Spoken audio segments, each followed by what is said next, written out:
To new lecture. तो आज के लेक्चर में कुछ हमारे पास इंपॉर्टेंट प्रॉब्लम्स हैं जो बोर्ड में कंपटीशन में पूछी गई हैं और कंसेप्ट भी बिल्कुल अलग है, जिसमें हम एक लेंस और एक लिक्विड मीडियम को आपस में जोड़ेंगे और देखेंगे कि फोकल लेंथ कैसे काम करती है और इमेज कैसे काम करती है। तो ये एक क्वेश्चन है हमारे पास, इसमें पूछ रहा है कि इसकी नेट फोकल लेंथ निकालिए। देखिए यहाँ पर हमने क्या करना है, ये एक लाइन ले ली, डायग्राम आपको दे रखा है, तो यहाँ पे ऑब्जेक्ट रखा है, तो ऑब्वियसली ऑब्जेक्ट रखा हुआ है एयर में, ठीक है जी। तो इसके लिए ऑब्जेक्ट हो गया एयर में U1। तो पहली सरफेस हो गई ये वाली, सरफेस नाम हो गया AOB। तो फार्मूला क्या लगेगा रिफ्रैक्टिंग सरफेस का, μ2/v μ1/u स्पेरिकल सरफेस के लिए। चलिए, तो ऑब्जेक्ट अगर एयर में रखा है तो इमेज कहाँ जाएगी, μ1 में, तो इमेज बनेगी μ1/v1। ऑब्जेक्ट रखा हुआ है 1 में यानी कि एयर में U1, और μ2 की वैल्यू है μ1 की वैल्यू है 1, और इसकी रेडियस क्या हो जाएगी पॉजिटिव, क्योंकि ये इसका जो सेंटर है वो राइट साइड में इंडिकेट कर रहा है, तो ये आ गया पॉजिटिव, इक्वेशन नंबर 1। अब चलते हैं इक्वेशन नंबर 2 पे। दूसरी सरफेस जो ये वाली बनी हुई है यहाँ पर, इसको नाम मैं दे देता हूँ PQR। ये वाली सरफेस के लिए इमेज कहाँ बनेगी μ2 में, और ऑब्जेक्ट कहाँ रखा हुआ है μ1 में। पहली सरफेस के लिए जो इमेज होगी वही दूसरी सरफेस के लिए क्या होगा, ऑब्जेक्ट। तो पहली सरफेस के लिए जो इमेज है वही दूसरी सरफेस के लिए क्या हो गया, ऑब्जेक्ट। तो चलिए दोबारा लगाते हैं इस फार्मूले को दूसरी सरफेस पे PQR पे। तो इमेज कहाँ जाएगी, बाहर की तरफ, क्योंकि रे ऐसे जाके इसमें जाएगी, फिर इसमें जाके इसमें, ठीक है। इस तरह से मैंने एक रफली इमेज बना दी। तो ये वाली इमेज रे नंबर 2 पहली वाली सरफेस के लिए इमेज का काम करेगी और दूसरी वाली के लिए ऑब्जेक्ट का। तो चलिए, तो इमेज बन रही है इसकी μ2/v2 और ऑब्जेक्ट रखा हुआ है μ1 में बाय U2। तो μ2 माइनस μ1 बाय PQR सरफेस जो है इसका कहाँ पे सेंटर हो रहा है, नेगेटिव में, क्योंकि ये कहाँ पे मुंह खुला हुआ है इसका, लेफ्ट साइड में। तो रेडियस क्या हो गई -r। तो ये होगी इक्वेशन नंबर 2। तो ऐड इक्वेशन नंबर 3, क्योंकि 2 मैंने इसको दे दिया, तो क्वेश्चन नंबर में हम ऐड कर देते हैं इक्वेशन 1 प्लस 2 को। तो ये हो गया μ1/v1 minus 1/u1 plus μ2/v2 minus μ1/u2 equal to μ1 minus 1/r minus, क्योंकि यह माइनस साइन है, μ2 माइनस μ1/r हो जाएगा। तो हमें पता है कि v1 इक्वल टू U2 है, तो U2 की जगह अगर v1 रख दूंगा तो ये इससे कैंसिल हो जाएगा। तो मुझे मिलेगा μ2/v2 1/u1 μ1 minus 1/r μ2 minus μ1/r। देखते हैं आगे इसको।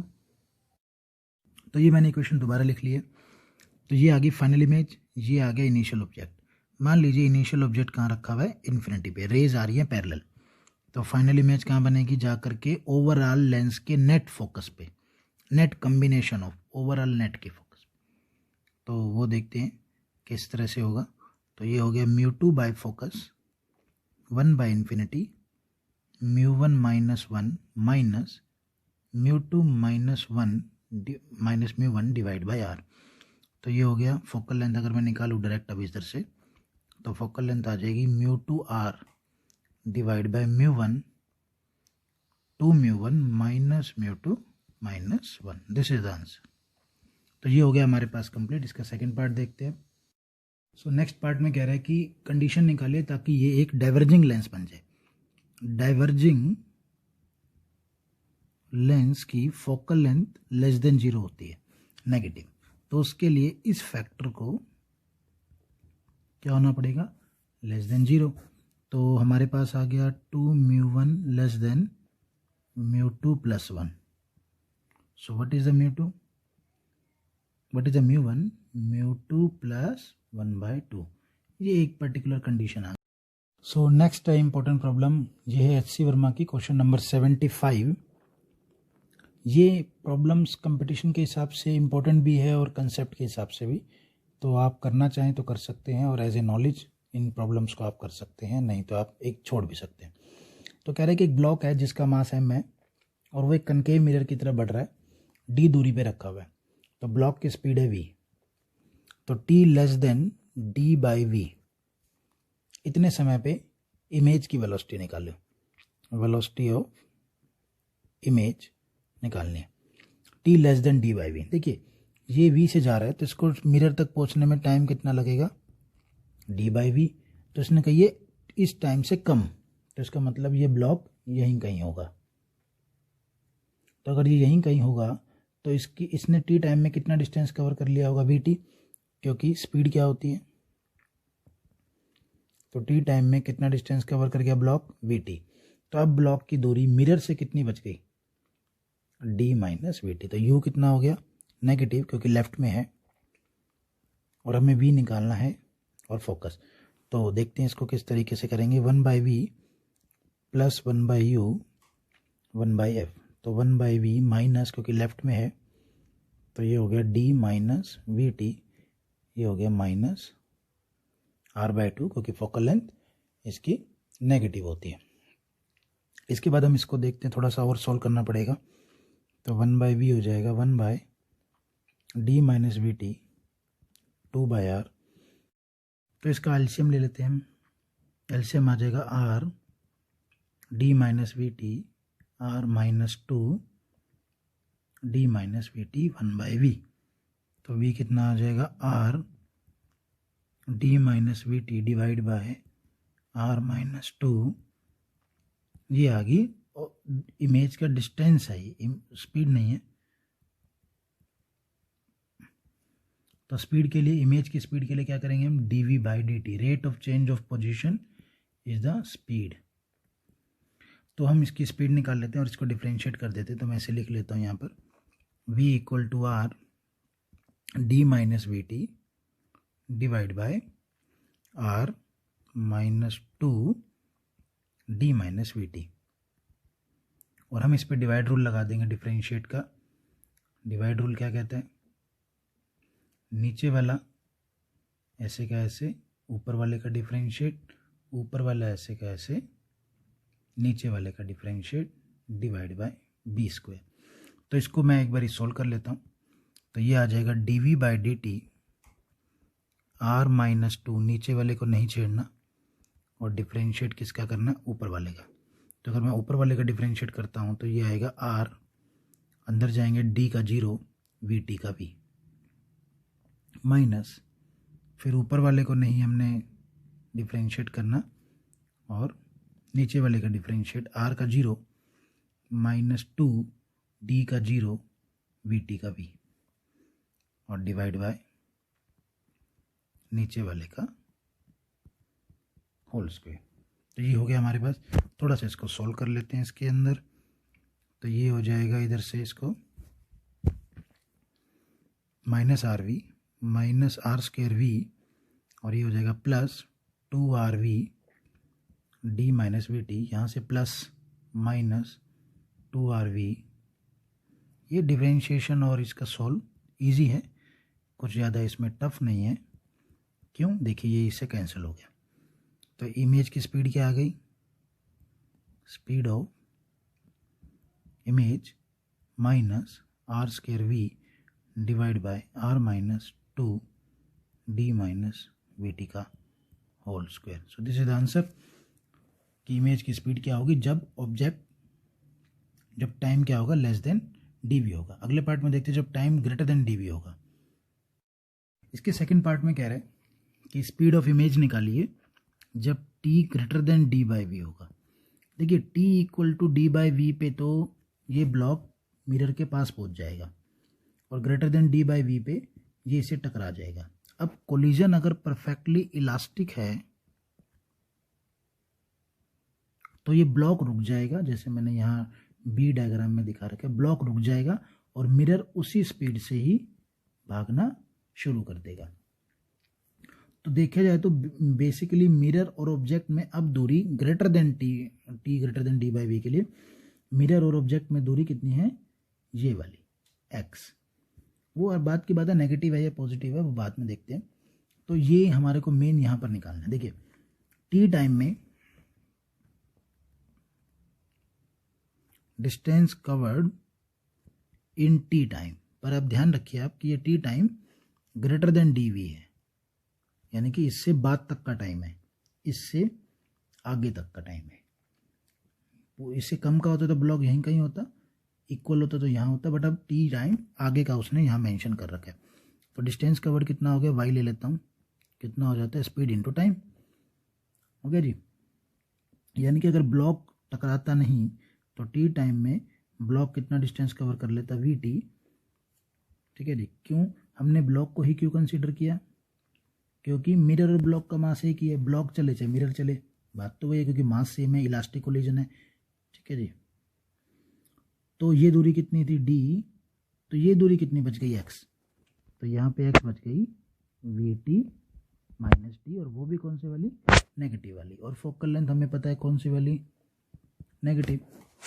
तो ये हमारे पास एक कंसेप्ट इसका कंप्लीट हो गया। अब हम देखते हैं इसका फार्मूला, 1/v प्लस, चलिए जी 1/v माइनस 1/vt। काम करते हैं हम, थोड़ा सिंबल बदल लेते हैं, क्योंकि यहाँ स्पीड का सिंबल v है और इमेज की डिस्टेंस का सिंबल भी e है, v है तो v1 ले लेते हैं।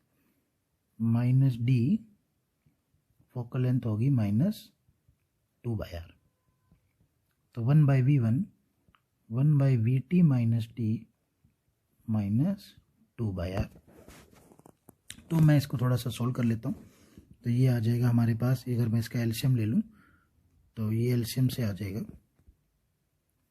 vt minus d r 2 minus r minus 2 vt minus t 1/v1। So what is the v1, vt minus d r divide by are minus 2 vt minus t. ये आ गई ऑब्जेक्ट इमेज की दूरी। तो व्हाट इज द रिलेशन, इसको हम differentiate कर सकते हैं। लास्ट पार्ट में किया था, नीचे वाला ऐसे का ऐसे, ऊपर वाले का डिफरेंशिएट क्या हो जाएगा, आर ऐसे का ऐसे, वी टी का डिफरेंशिएट वी और डी का 0 माइनस आर का 0 2 वी टी का वी, टी का 0 डिवाइड बाय होल स्क्वायर।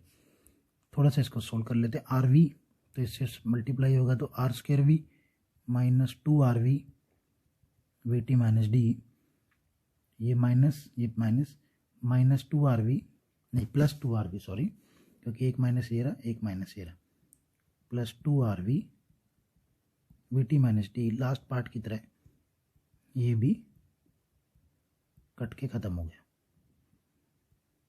तो इसको सोल्व कर लेते हैं। आर स्क्वायर वी, तो ये हमारे पास आंसर आ गया 75 का पार्ट बी का। सो इसको सोल्व कर लेते हैं हम आगे, किस तरीके से ये होगा।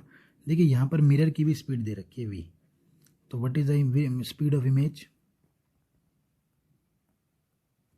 v speed of mirror minus speed of image. तो स्पीड ऑफ मिरर कितनी है, v minus speed of image r square we divide by are minus 2 v t minus T.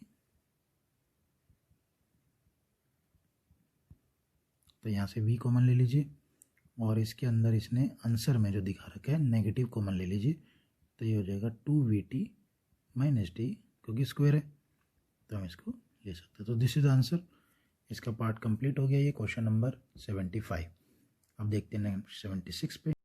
So next है हमारे पास इंपॉर्टेंट प्रॉब्लम है 76। कह रहा है कि एक गन है, उसके ऊपर कनकेव मिरर फिट कर रखा है और एक गन से बंदूक गोली चलाई हमने जिसका मास m है और वेलोसिटी भी है। तो बताइए कि velocity, find the separation of bullet, find the speed of separation of bullet and the image just after the gun was fired. तो जब जस्ट ही गन फायर की जाएगी तो इमेज की स्पीड बताइए। तो 76 का आंसर तो एक ही है। चलिए जी देखते हैं। इसमें हमें काम करते हैं, जैसे ही गन फायर करेंगे तो रिकॉइल वेलोसिटी आएगी। पहले हम रिकॉइल वेलोसिटी निकालते हैं। किसकी होती है रिकॉइल वेलोसिटी? ऑब्वियसली गन की होती है। तो एम वी इक्वल टू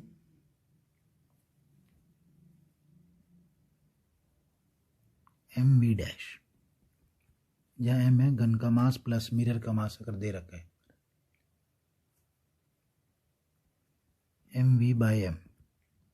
इस वेलोसिटी से गन बैक मारेगी। अब टी टाइम बाद,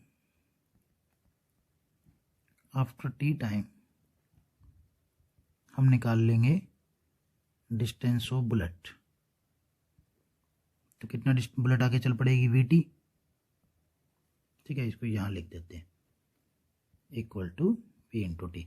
after t time distance of mirror लिख दूँ या फिर गन लिख दूँ?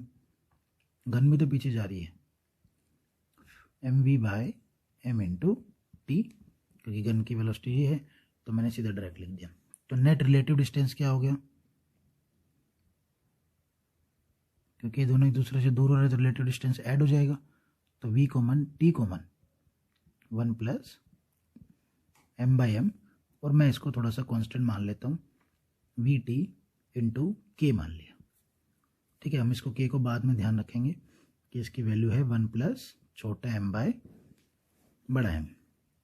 अब चलते सारे पंगों पे कि यू की वैल्यू क्या हो जाएगी? माइनस वी टी बाय के, क्योंकि ऑब्जेक्ट दूर जा रहा है इससे, लेफ्ट में है, और इसकी फोकल लेंथ दे रखी है नेगेटिव, कनकेव मिरर है। ठीक है, तो फार्मूला लगा देते हैं direct.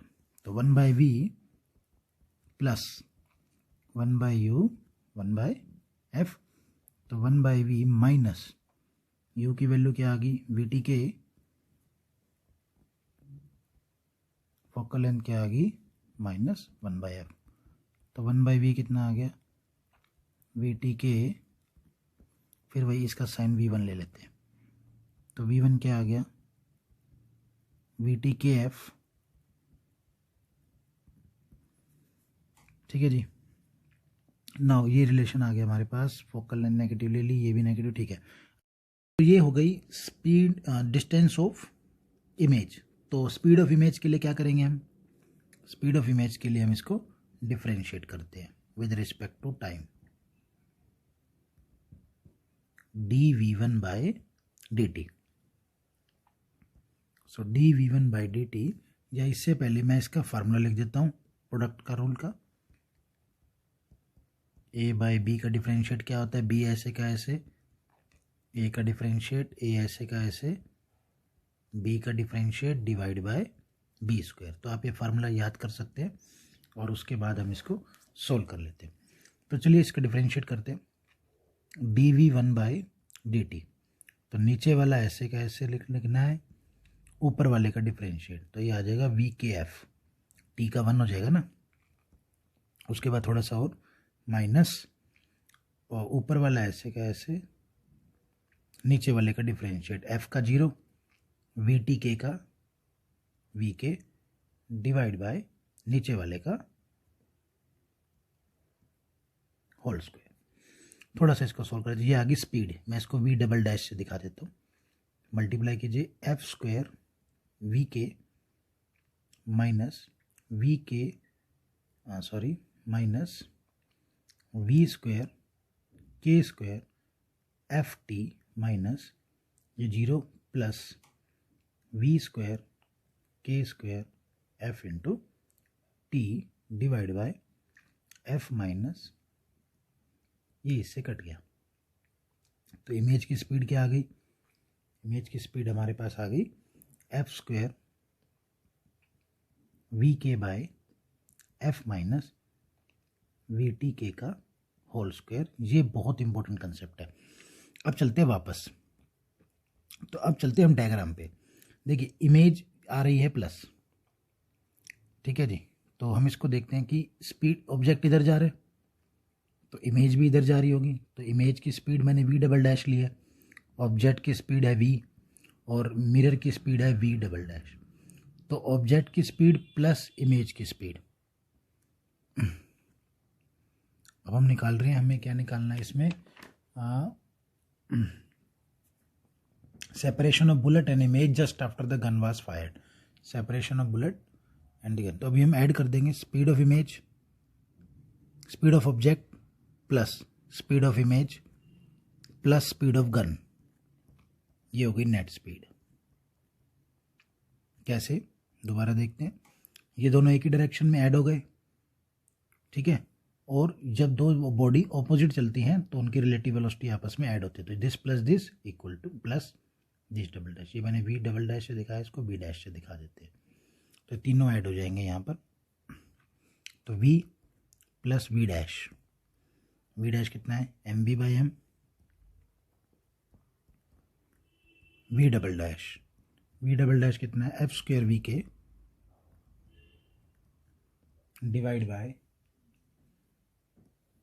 F minus we t के का स्क्वायर। ये आ गई net speed at any time, ये भी ध्यान रखना, एट एनी टाइम। पर इसने इनिशियल में पूछा है, शुरू में, तो शुरू में टाइम क्या होगा, 0। तो v plus m v by m plus f square v के, ये 0 हो गया तो नीचे हो गया एफ स्क्वेयर से एफ स्क्वेयर कट गया, तो ये हो गया v plus m v by m plus v के की वैल्यू क्या मैंने पीछे मानी थी, मैं इसको देख लेता हूँ ये मानी थी। तो यहाँ पे आ गया v common, 1 plus m by m plus 1 m by m, तो ये हो गया v 2 प्लस 2 भी कॉमन आ जाएगा, ठीक है, ये दोनों जुड़ जाएंगे ना, 1 1 2 और ये 2, तो 1 plus m by m, this is the answer. जैसे ही गन फायर होएगी, बुलेट फायर होएगी, उसी वक्त ही उसकी स्पीड क्या होगी, ये। तो ये कंप्लीट हो गया इसका। इसके बाद देखते हैं नेक्स्ट प्रॉब्लम। सो एक इम्पोर्टेंट नेक्स्ट प्रॉब्लम है हमारे पास। इसमें कह रहा है कि एक सिमेट्रिक बाय कन्वेक्स लेंस है जिसकी रेडियस ऑफ कर्वेचर है r और रिफ्रैक्टिव इंडेक्स है 1.5, ठीक है जी, और लिक्विड के ऊपर रखा हुआ है, ये यहाँ मैंने दिखा रखा है डायग्राम में। एक ऑप्टिकल निडल रखी है प्रिंसिपल एक्सिस पे, और उसको तब तक मूव करते हैं जब तक उसकी रियल और इन्वर्टेड इमेज निडल के साथ ही कोइंसाइड नहीं कर जाती। यहाँ पर एक निडल रखती है हमने, और उस तरह से रे आएगी कि उसकी इन्वर्टेड इमेज यहाँ पर बन जाएगी। मान लीजिए अगर मैं इसको बी कहता हूँ और ए, तो ये बन गई ए डैश, ठीक है जी। और डिस्टेंस ऑफ निडल उस समय जब ये इन्वर्टेड इमेज बनती है तो डिस्टेंस ऑफ निडल बनता है एक्स।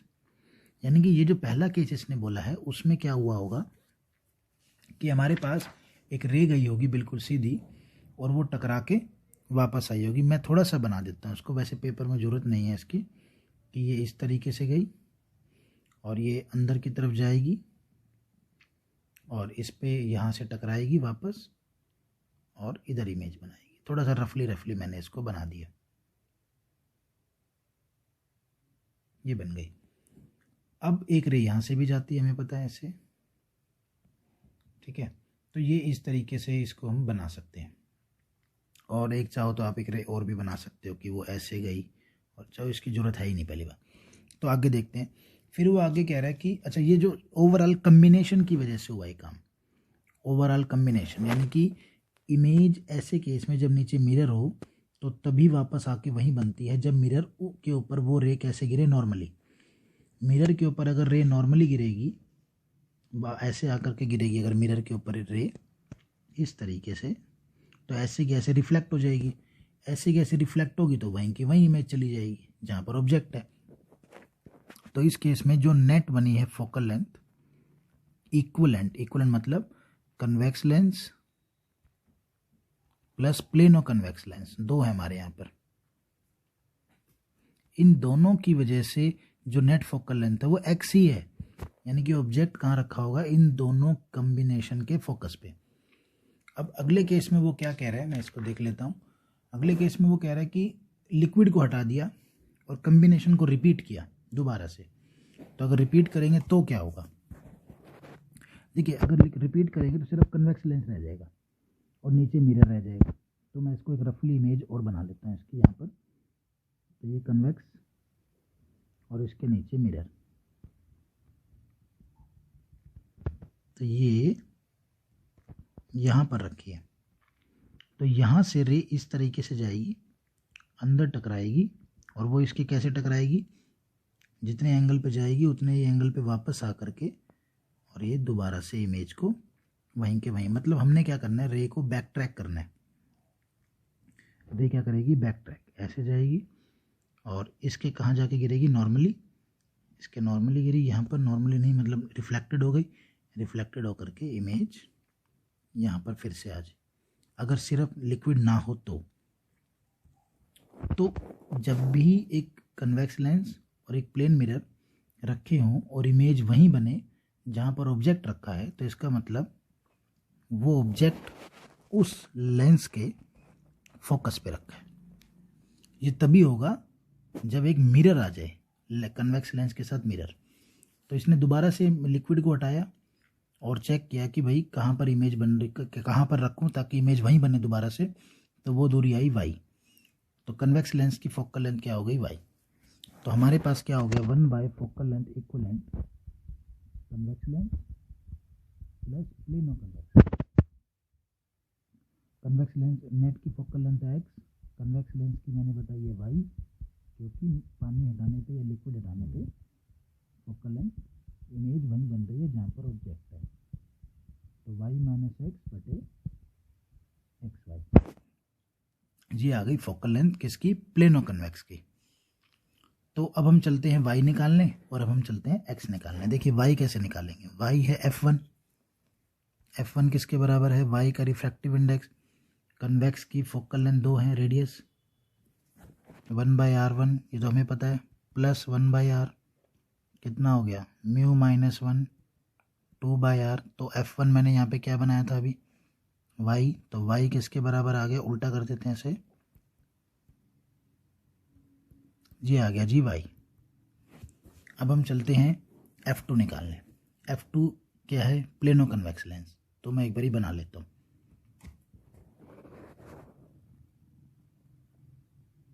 ये है f2, इसमें लिक्विड हो गया, तो एक सरफेस की रेडियस क्या हो गई r, और एक सरफेस की रेडियस क्या हो गई इन्फिनिटी। तो f2 की वैल्यू क्या हो गई, इस लिक्विड का refractive index -1 1/r -1 by infinity, तो f2 कितना हो गया, r बाई म्यू -1, और f2 की वैल्यू मैंने कितनी निकाल रखी है, y - x, नहीं यहाँ मैंने उल्टी लिख दी इसकी वैल्यू, यहाँ इसकी वैल्यू उल्टी है, ये 1 है, तो f2 की वैल्यू हो गई xy बाई y - x। तो इसकी वैल्यू यहाँ रख देते हैं, क्या थी, xy बाई y - x, और r की वैल्यू हमें रिफ्रैक्टिव इंडेक्स दे रखा है कांच का, ये ग्लास का है, ये ग्लास के लिए था ना जब कन्वेक्स लेंस काम कर रहा है, सिर्फ कब था, यहाँ मैंने लिखा हुआ है, कन्वेक्स लेंस के लिए मैंने f1 लिया है और प्लेनो कन्वेक्स के लिए f2। तो y निकाल लेते हैं, तो y आ गया हमारे पास r/2 mu of glass -1, mu of glass दे रखा है 1.5, तो ये हो गया 0.5 which is equal to r। तो y की वैल्यू आ गई r के बराबर, और f2 की वैल्यू मैंने लिख दी है यहाँ पर, तो r हो गया y, लिक्विड का रिफ्रैक्टिव इंडेक्स, y से y कट गया, x से x कट गया, तो रिफ्रैक्टिव इंडेक्स कितना आ गया, x - y। तो मैं एक बारी फिर बता देता हूँ, इसने कही है कि जब convex plus liquid plus mirror तीनों थे, तो x दूरी पे रखा हुआ ऑब्जेक्ट की इमेज वहीं की वहीं बन रही है, तो ऐसे केस में ये तीनों मिलके ही यही तो कर रहे होंगे, रिफ्रैक्शन, रिफ्लेक्शन, फिर रिफ्रैक्शन, तीनों मिलके ही तो कर रहे होंगे। तो ऐसे केस में इमेज ऑब्जेक्ट वहीं रखा होता है जहाँ पर इमेज बनते, तभी पॉसिबल है जब कहाँ पे रखा हो, ओवरऑल के फोकस पे। तो ओवरऑल का फोकस पे रखा हो, रखा कहाँ पे बताया इसने, एक्स पे, तो फोकस क्या हो गया ओवरऑल का, इक्विवेलेंट का फोकस क्या हो गया, एक्स। इसके बाद इसने कहा कि मैंने लिक्विड हटा दिया तो रह गया लेंस और ग्लास, ये नीचे मिरर। तो मैंने फिर बताया कि लिक्विड हट गया चाहे कुछ भी हो, अब की बार 2 हो गए, पहले 3 थे अब 2, 1 2, तो इन दोनों की वजह से भी ऑब्जेक्ट कहाँ रखा गया, वाई पे, तो इमेज वहीं बनी। तो इन दोनों की जो नेट कंबाइंड फोकल लेंथ होगी वो जा करके इमेज वहीं बनाएगी जहाँ पर होगी। ठीक है जी। तो लेंस की क्या होगी, कन्वेक्स लेंस की y। अब ये जो कम्बिनेशन बना है ये दो से मिलके बना है, कन्वेक्स लेंस से और प्लेनो कन्वेक्स लेंस से। ये मैंने पीछे बना रखा है। ठीक है, ये रहा प्लेनो कन्वेक्स लेंस और ये रहा कन्वेक्स लेंस अलग से। तो कन्वेक्स लेंस की फोकल लेंथ कैसे निकालेंगे, म्यू ग्लास -1। कन्वेक्स लेंस के पास तो भाई दो साइड होती है, ये और एक ये। और प्लेनो कन्वेक्स की फोकल लेंथ कैसे निकालेंगे, ये रहा और ये रही, एक रेडियस r और एक की इन्फिनिटी।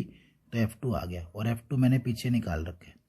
तो आप इन दोनों को इक्वेट कर दीजिए और यहाँ से म्यू ऑफ क्या आ जाएगा, लिक्विड। सो नेक्स्ट है प्रॉब्लम नंबर 78। इसमें कह रहा है कि ये ब्लॉक जैसे दिखा रखे हैं, बी ब्लॉक, ए तो रेस्ट पे है, बी ब्लॉक इस मिरर की तरफ, कॉनकेव मिरर है, इनकी रेडियस दे रखी है एंड इसकी फोकल लेंथ है mirror and radius of curvature r है इनकी। और ये वाला बी ब्लॉक मिरर की तरफ v वेलोसिटी से चलता है। कितनी दूरी पे है दोनों, 2r।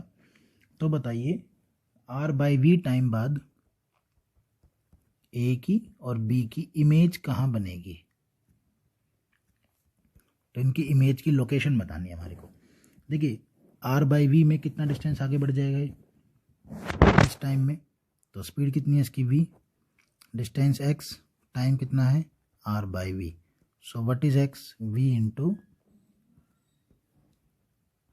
तो ये r डिस्टेंस आगे बढ़ जाएगा, यानी कि ये ब्लॉक यहाँ से हटके अब यहीं कहीं पर आ जाएगा।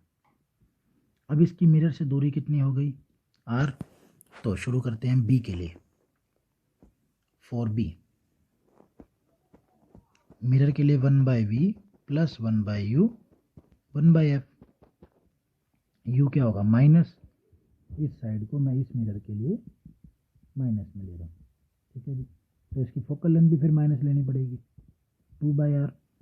तो 1/v कितना आ गया, -2/r 1/r। तो ये सोल्व करके आ जाएगा 1/v माइनस 1/r। तो v कितना हो गया, माइनस। तो इसका मतलब इसकी इमेज वहीं बनेगी जहाँ पर ऑब्जेक्ट रखा हुआ है, सेम। और रही बात इस दूसरे की, तो for a 1/v 1/u 1/f। तो u कितना हो गया a के लिए, -2r। और फोकल लेंथ वही कनकेव मिरर है ना, प्लस 1/2r। तो ये कितना आ गया, 2r -4 + 1। तो vr आ गया 2r/3। तो इसका देख लेते हैं आंसर। यस, इसका है 2r/3। तो ये नेगेटिव का मतलब है इसकी इमेज भी यहीं बनेगी 2r/3 पे, तो ये यहाँ बनेगी सर। ठीक है जी। तो ये चलिए, ये पहला पार्ट हो गया। अब आते हैं दूसरे पार्ट पे। दूसरे पार्ट में टाइम दे रखा है 3r/v। तो 3r/v टाइम में बी ब्लॉक कितना डिस्टेंस चल जाएगा। पहले मैं बी को ही सोल्व कर रहा हूँ, असली तो बी ही है, बाकी तो ए तो वहीं खड़ा है अभी। तो बी ब्लॉक चल जाएगा कितना डिस्टेंस, स्पीड है v, डिस्टेंस, टाइम हो गया 3r/v। तो x हो गया v इंटू, तो x चलेगा 3r डिस्टेंस। और जबकि मिरर और इसमें दूरी कितनी है 2r। तो इसका मतलब ये b वाला मिरर को टक्कर मारेगा और मिरर चलना शुरू कर देगा इस तरफ। अब कोलिजन इलास्टिक बता रखा है इसने यहाँ पर, तो कोलिजन टेक प्लेस और इलास्टिक लिखा हुआ है। तो इसका मतलब ये मिरर इसी स्पीड से इस तरफ चलना शुरू कर देगा। तो मैं एक रफली डायग्राम बना देता हूँ। तो मिरर पहले यहाँ पर था, तो ब्लॉक आ गया मिरर की जगह पे और मिरर चला गया आगे की तरफ, ये रहा। तो ब्लॉक ने कितना डिस्टेंस कवर किया 3r। तो ये 2r तो अपना डिस्टेंस कवर कराया, पहले ये यहाँ पर था ना, 2r तो अपना कराया और इसको टक्कर मारी, तो ऑब्वियसली ये अब कितना आगे बढ़ गया होगा r। तो इसकी इससे दूरी कितनी होगी r। तो फिर से इमेज वहीं की वहीं पर ही बननी चाहिए। चलिए एक बार सोल्व कर लेते हैं तो इसको। तो ये हो गया हमारे पास, ये रुका हुआ है कितनी दूरी पे हो गया r दूरी पे, और इसकी दूरी हो गई 2r। तो एक बार इक्वेशन लगा के देख लेते हैं, इसमें फार्मूला लगाते हैं इसमें।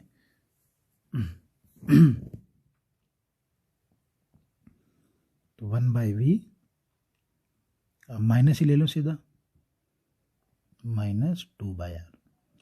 तो 1/v कितना हो गया, -2/r। ये b के लिए सोल्व कर रहा हूँ मैं सारा, तो b हो गया अगेन -r। ठीक है, तो v -r मतलब फिर से वहीं पर इमेज बनेगी, इमेज वहीं पर ही बनेगी जहाँ पर ऑब्जेक्ट रखा हुआ है। तो इसने पूछा कि ओरिजिन के हिसाब से जो पिछला जहाँ पे मिरर रखा हुआ था, देखो मिरर एक्चुअली में रखा कहाँ था, मिरर रखा हुआ था यहाँ पर 0 0। कोऑर्डिनेट के हिसाब से पिछली बारी इमेज बनी थी यहाँ पर 0 0 से इधर, जिसको मैंने माइनस मान लिया था, कोई दिक्कत नहीं। बट अब क्या हुआ कि ये ओरिजिन पे ब्लॉक आके बैठ गया, तो वो बन रही है -r पे इसके हिसाब से, यहाँ से -r पर बन तो ओरिजिन पे रही है, इसलिए इसका आंसर 0 दिखा रहा है। यही इसलिए एक्चुअली में तो आंसर -r आएगा, बट ब्लॉक ओरिजिन पे बैठ गया आके। अगर ब्लॉक ओरिजिन पे बैठ गया तो मिरर के हिसाब से -r पे इमेज बन रही है, बट मैथमेटिक्स के हिसाब से इमेज का बन रही है ओरिजिन पे, इसलिए इसने 0 बताया है इसके आंसर को। अब चलते हैं ए के पास। 4a, मिरर यहाँ रखा था पहले ओरिजिन पे, जैसे मैंने बताया ये रहा।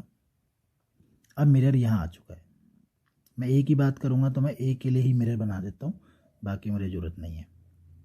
ठीक है जी, और ब्लॉक कितने पास हो गया इसके, ये 2r था और ये r आगे निकल गया। अब ये वाला ब्लॉक इसके कितने पास आ गया है, r आ गया।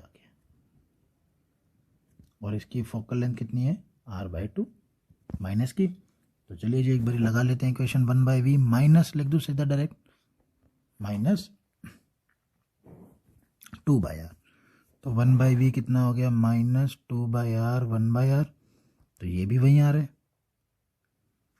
कहाँ पे आ रहा है ये 1/r, मिरर उसकी तरफ जा रहा है ना हमारा। एक बड़ी कैलकुलेशन चेक कर लेते हैं, नेगेटिव एंड देन, ठीक है सब कुछ सही है इसके अंदर।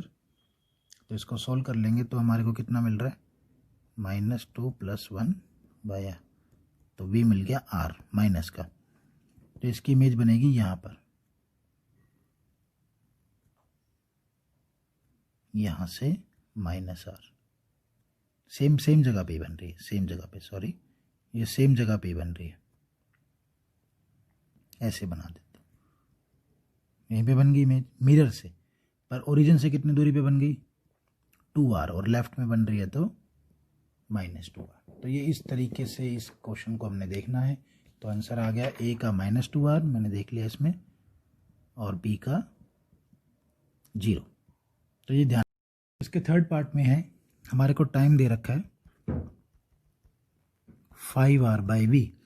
तो 5r/v समय में ये बी ब्लॉक जो जहाँ शुरू में रखा था वहाँ से 2r तो आगे आ ही गया था, ये तो रुक गया था, हमने देखा था पिछले केस में, और मिरर चल पड़ा था। पर मिरर भी कितना डिस्टेंस कवर करेगा, 5r। कैसे, टोटल डिस्टेंस अगर ये ब्लॉक चलता रहता, मिरर ना होता, तो टोटल डिस्टेंस ये कितना कवर करता, 5r। ये ब्लॉक 5r करता, पर इसने यहाँ पर मिरर को टक्कर मारी और मिरर चल पड़ा कितने स्पीड से, v। तो इसने कहा भाई मेरे को टोटल डिस्टेंस कवर करना 5r, और अभी तक मैंने किया 2r। अब मैं अपनी वेलोसिटी तुम्हें देता हूँ, तो ये वेलोसिटी लेके आगे गया, तो आगे 2r पे कौन बैठा था, ब्लॉक।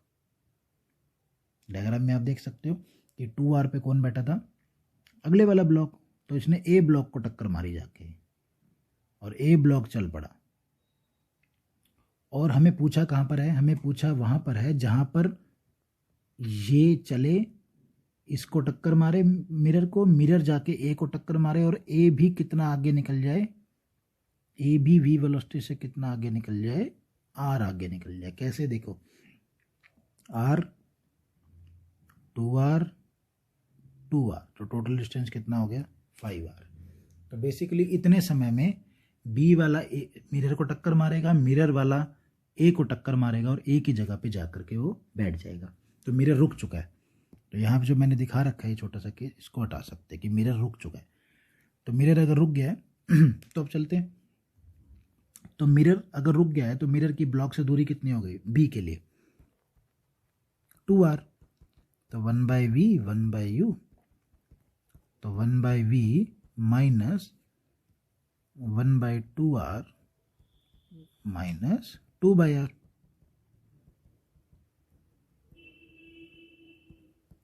तो ये हो गया 1/v 2r माइनस 4 + 1। तो v की वैल्यू कितनी आ गई 2r/3। पर हमें तो ओरिजिन से बताना है। इसकी b की वैल्यू इससे आ गई 2r/3। ये रही, यहाँ पे बनेगी इमेज। ठीक है जी, यहाँ पर बनेगी इमेज, ये रही आई पॉइंट पे। पर ये तो ओरिजिन से कितनी बनेगी, ये 2r माइनस 2r/3। ओरिजिन से कितनी बनेगी 4r/3 और लेफ्ट में। ठीक है जी, तो ये आंसर में आ रहा है इसके माइनस में 4r/3 ओरिजिन के लेफ्ट में। तो ये बी के लिए सॉल्व हो गया, बिल्कुल इंपॉर्टेंट पॉइंट है। अब ए के लिए सॉल्व कर लेते हैं। ए के लिए हमारे पास है 3r, चेक कर लेते हैं एक बारी 4a। तो भैया ए के लिए ये हो गया होगा कि बी वाला मिरर किसकी जगह पे आके बैठ गया होगा, ए की जगह पे, और ए आगे निकल गया होगा कितनी स्पीड से और कितनी दूर हो गया होगा 5r/v टाइम पर, r दूर होगा। तो 1/v 1/u 1/f, vu कितना है r negative, focal length 2/r minus 2 + 1/r। तो v कितना आ गया। तो इसकी इमेज यहीं पर ही बनेगी जहाँ पर a और a' इमेज और सब कुछ एक ही जगह पे बनेगा। तो ये मिरर की लोकेशन है। तो हमारा ब्लॉक कितने दूरी पे रखा है भाई, बी वाला ओरिजिन पे रखा था ना वो, हमें तो डिस्टेंस ओरिजिन से बताना है। तो ये कितने दूरी पे रखा है 2r, और इमेज कितनी दूरी पे बन रही है r। तो टोटल इमेज कितनी दूरी पे बन रही है 3r। तो इसका आंसर आ गया लेफ्ट में -3r। तो ये इस तरीके से तीनों पार्ट इसके सोल्व होंगे। 78 द मोस्ट इम्पोर्टेंट प्रॉब्लम। इसको आप दोबारा से कॉपी में करके देखें तभी ये समझ आएगा, अदरवाइज ऐसे समझ नहीं आएगा। तो ये बहुत एक अच्छा क्वेश्चन है, आप इसे दोबारा ट्राई करके देखें। इसके बाद नेक्स्ट प्रॉब्लम देखते हैं। सो इसकी नेक्स्ट एंड लास्ट प्रॉब्लम है 79 और इम्पोर्टेंट प्रॉब्लम है। वो कह रहा है कि एक डायग्राम बना रखा है जैसे मैंने बनाया है, और ये लिफ्ट ऊपर जा रही है, और जब ये लिफ्ट स्टार्ट हुई तो ये बी ब्लॉक इस मिरर से, which is a convex mirror, और इसकी फोकल लेंथ 12 सेंटीमीटर दे रखी है। तो तब ये ब्लॉक मिरर से 42 सेंटीमीटर दूर था। तो t = 0.2 सेकेंड बाद इसकी इमेज निकालो कहाँ होगी। तो अभी हम पहले एक बेसिक इसमें डायग्राम बना लेते हैं। तो बी वाले ब्लॉक का मैं FBD बना रहा हूँ। ऊपर t, नीचे mg और सूडो फोर्स, और नीचे नेट एक्सेलरेशन क्या होगी ma। तो नीचे क्या लग गया mg plus pseudo force minus tension = ma'। Net acceleration से नीचे जाएगा। इसके बाद आते हैं हम FBD बनाने के लिए ए पे। भाई ए वाले के तो यहाँ टेंशन लग रही है, सूडो फोर्स नीचे लग रही है, विच इज़ यूजलेस क्योंकि वो तो रिएक्शन से बैलेंस हो जाएगी। तो सिर्फ टेंशन, ये ब्लॉक तो इधर जाएगा ना, तो टेंशन इसे क्या देगी, मास इनटू एक्सेलरेशन। तो ध्यान दीजिएगा यहाँ सूडो फोर्स की एक्सेलरेशन a है, और जो भी सिस्टम चलने लग जाएगा तो उसकी एक्सेलरेशन a' है। तो यहाँ रख दीजिए mg ma 2ma'। तो m से m कट गया, g कितना हो गया 10, a कितना हो गया 2, तो a' कितनी आ गई 6 मीटर पर सेकंड स्क्वायर। तो ये सिस्टम 6 मीटर पर सेकंड स्क्वायर की एक्सेलरेशन से नीचे आएगा। तो कितना डिस्टेंस कवर करेगा, हाफ, ये तो 0 है ना, a² 0.2 कितना होता है, तो ये हो गया हमारे पास 3 पे कट गया 3/25 मीटर। तो कितना डिस्टेंस कवर करेगा 3/25 × 100। तो ये 12 मीटर नीचे आ जाएगा, 12 सेंटीमीटर, ये 12 सेंटीमीटर नीचे आ जाएगा। तो बी ब्लॉक का डिस्टेंस जो मिरर से पहले 42 था और इसने 0.2 सेकंड बाद पूछा है, तो अब वो डिस्टेंस 42 में से 12 गए, कितना बच जाएगा? 30 centimetre. So what is the formula? अब हम इमेज निकाल देते हैं। -30 और इसकी फोकल लेंथ है 12 और कन्वेक्स मिरर है तो प्लस रहेगी, तो ये हो गया 1/12 प्लस 30, तो v की वैल्यू आ जाएगी 12 × 30 बटे में 42। ठीक है जी, तो ये हो गया, तो ये हो जाएगा 120/14 सेंटीमीटर में है सब कुछ। तो इसका आंसर में चेक कर लेते हैं 8.57। तो ठीक है, 120/14, 14 को हम डिवाइड कर देते हैं 40 इससे, तो 8.57, तो एग्जैक्ट आंसर आ जाएगा 8.57 centimetre. And this is the completion. तो ये कंप्लीट हो गया HC वर्मा की एक्सरसाइज। इसमें मैंने क्वेश्चन नंबर 77 अभी छोड़ दिया है। वो इसलिए छोड़ा है क्योंकि वो क्वेश्चन बहुत लेंथी है और बहुत कॉम्प्लेक्स है, उस तरह का कंसेप्ट अब नहीं आता, और उसके लिए आपको पहले SHM का बहुत अच्छा कंसेप्ट आना चाहिए, इसलिए मैंने उसको छोड़ दिया। आप भी छोड़ सकते हैं, बाकी जितने भी प्रॉब्लम्स हैं आप उसको करें, ट्राई करें।